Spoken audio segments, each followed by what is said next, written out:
साथियों, मैं डॉक्टर रितु सिंह। बहरहाल हम लोगों को सोशल मीडिया पे बहुत पहले ही जुड़ जाना चाहिए था, लेकिन खैर वक्त ने जब इजाजत दी, आप सबके सामने चुनावी माहौल के बाद चुनावी नतीजे 4 जून को आपने उसका प्रमाण देखा और इसके सामने एक बहुत बड़ी साजिश जो खुल के नजर आई। मैं नहीं जानती कि आप उस साजिश को देख पाए या नहीं देख पाए, मैं नहीं जानती कि आप वो चालाकी पकड़ पाए या नहीं पकड़ पाए, लेकिन हम उस चालाकी को समझ भी पाए और पकड़ भी पाए। अचानक से वो दर्द, अचानक से गोदी मीडिया का, इंडियन मीडिया का कंप्लीटली एक डिफरेंट नैरेटिव चलाना, जिस इंडियन मीडिया ने पूरे चुनावी दौर के माहौल में एक बार भी उन लीडर्स का जिक्र नहीं किया, एक बार भी टीवी अखबार ने ना ही दिखाया, ना ही अखबारों ने उन लीडर्स के बारे में छापा। सिर्फ और सिर्फ साजिश के चलते एक बड़ी दलित नेता को खत्म करने की कोशिश की गई। एक बड़ी दलित नेता जिसका एक बड़ा चेहरा जो दलित आदिवासियों के लिए बहुत मायने रखती है, सिर्फ और सिर्फ इस मीडिया ने चुनाव के नतीजों के बाद उसको खत्म करने की साजिश रची। एक नैरेटिव ऐसा चलाया, अखबारों ने ऐसा छापा, हर एक उस इंसान का इंटरव्यू, ओपिनियन छापे जो कभी मैटर ही नहीं किए होंगे, जो हमेशा उस पर्टिकुलर तबके का बुरा ही चाहते होंगे, हमेशा उनके बारे में इग्नोर ही किया होगा, उनके बारे में कभी दिखाया नहीं होगा।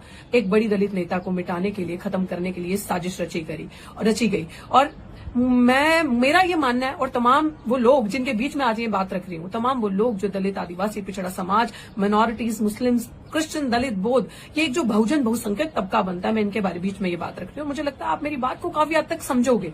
मैं ये बात का एहसास दिलाना आपको क्यों जरूरी है कि इंडियन मीडिया और इंडियन पॉलिटिक्स खास करके अगर मैं बात करूं तो एक दलित बहुजन राजनीति के बिना अधूरी है, और एक दलित लीडर के बिना, ट्रू लीडरशिप के बिना इंडियन पॉलिटिक्स कभी सर्वाइव ही नहीं कर सकती और कभी चल ही नहीं सकती, जो उनके हकों की बात करता हो। और इंडियन मीडिया ने आपको क्या दिखाया? अपने दिल पे हाथ रखिए और पूछिए अपने आप से कि इंडियन मीडिया ने पिछले 3 महीनों से जब से ये चुनावी माहौल बना है, सिर्फ आपको 2 चेहरे दिखाए और 2 विकल्प दिखाए, नरेंद्र मोदी वर्सेस राहुल गांधी। सिर्फ ये 2 चीजें करके दिखाई।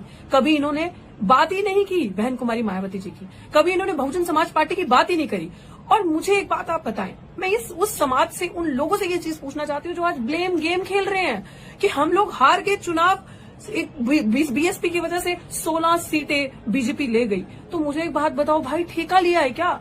डेमोक्रेसी है, डेमोक्रेटिक कंट्री है वो। इस डेमोक्रेसी में एक नेशनल पार्टी सभी की सभी, पूरी की पूरी यूपी की सीटों पे चुनाव लड़ेगी, और जब देश में चुनाव होगा तो पूरे देश में अपने दम पे चुनाव लड़ा जाएगा।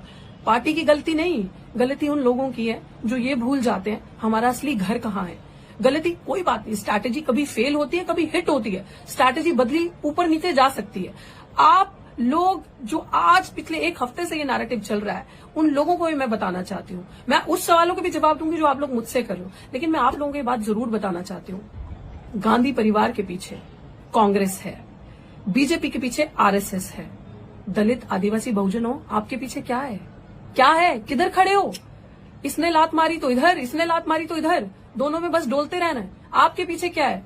और जो लोग मेरी बात समझ पाए, बहुजन समाज अगर मेरे को देख रहा है और मेरी बात सुन रहा है, समझ पा रहा है, तो आपके पीछे सिर्फ और सिर्फ मात्र एक विकल्प, आपकी अपनी पार्टी, बहुजन समाज पार्टी, जो एक विचारधारा पे आधारित पार्टी है, जिसके पास विचार है, जिसके पास आइडियोलॉजी है, जो सिद्धांतों पे कायम पार्टी है, जो किसी का बुरा नहीं करेगी, जो छल कपट जाति के नाम पे लोगों के साथ अत्याचार नहीं करेगी, जो किसी का हक नहीं खाएगी, जो आपके साथ खड़ी होगी।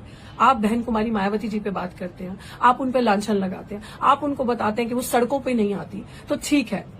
आप आज मुझे बताएं कि दिल्ली विश्वविद्यालय से मैं पढ़ी हूं, दिल्ली विश्वविद्यालय में मैंने आंदोलन किया, डॉक्टर रितु ने, दिल्ली विश्वविद्यालय में तमाम टीचरों को डिस्प्लेस किया गया, हटाया गया। तो आप मुझे इस चीज पे बता दें कि कहां ये जो गठबंधन, ये जो इंडिया अलायंस अभी बना है, कितने धरने किए उन्होंने, कितने सड़कों पे उतरा ये इंडियन अलायंस, कितना ये जो गठबंधन बना है, कितना जो टीचर्स डिस्प्लेस, जिनकी थाली से निवाले छीने गए, उनके लिए आके सड़कों पे बैठ के धरना की और मांग करी न्याय की और बोला कि इनको वापस प्लेसमेंट दी जाए, वापस इनको लिया जाए जॉब्स पे, इनका डिस्प्लेसमेंट गलत है, हम इनके लिए धरना करेंगे। क्या आम आदमी पार्टी, क्या कांग्रेस, क्या अन्य अलायंस का जो पार्ट बने हैं, समाजवादी पार्टी या और पार्टीज ने कितने धरने आपके लिए किए, कितने सड़कों पे आपके लिए तमाम लड़ाइयां लड़ी, या 229 दिन का धरना जो आपकी बेटी डॉक्टर रितु करके आई, उसके लिए कितना साथ दिया और कितना बैठे।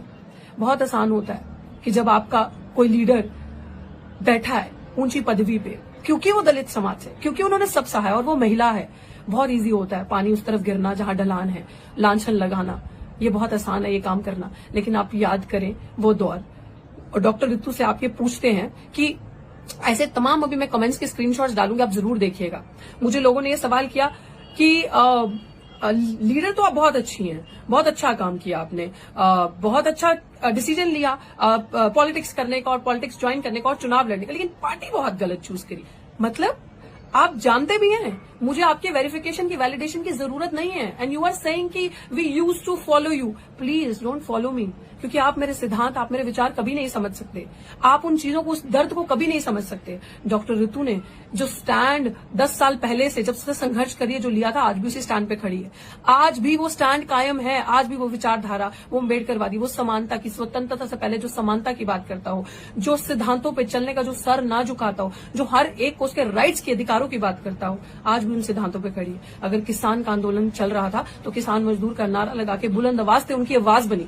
सीएनआरसी में अपने दलित गरीब भाई जिनके पास दस्तावेज नहीं है, अपने मुस्लिम भाई जिनको सताया जा रहा था, भाई बहन जिनके पास दस्तावेज नहीं है, जिनके पास पर्चे दिखाने की बात की जाती, तो बुलंदियों से उनकी आवाज उठाई। हर आंदोलन में पहलवान बच्चों के साथ, जब देश का मान सम्मान उनके साथ अत्याचार हो रहा था, उनके साथ कंधे से कंधा मिला के खड़ी रही। और जब अपनी बारी आई, जब अपनी बात आई, तो वो न्याय, वो इंसाफ जो रोहित वेमुला से लेकर डॉक्टर ऋतु को मिलना चाहिए था, उसके लिए बुलंद आवाजों में लड़ी।